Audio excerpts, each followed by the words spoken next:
ကားပြောမယ်ဆိုရင်စကားအတန်ရှိတယ်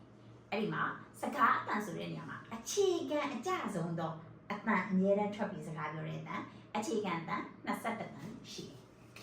အခြေခံအတန်အခြေခံအတန်က21တန်ရှိပါတယ်အဲ့ဒီ21တန်ကိုမရအရန်ကိုလွယ်တဲ့နည်းပေးမယ်ပထမဦးဆုံး10လုံးတွဲလေးအရင်မှာပထမဦးဆုံး10လုံးအရင်မှာမယ်နော်10လုံးအဲ့ဒီ10လုံးကကြတော့ကခကခငါချကြကြကခ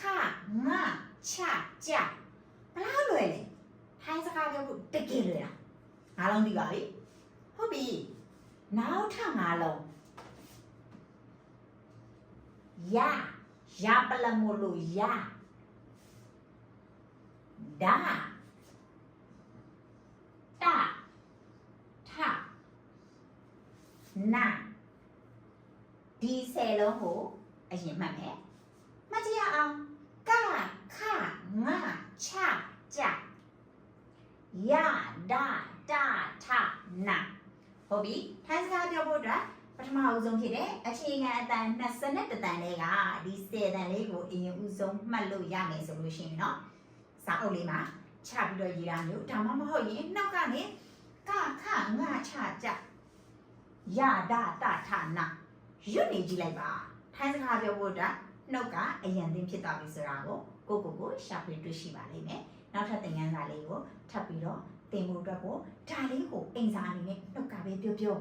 ဗီဒီယိုလေးနဲ့ရိုက်ပြီးတော့ကို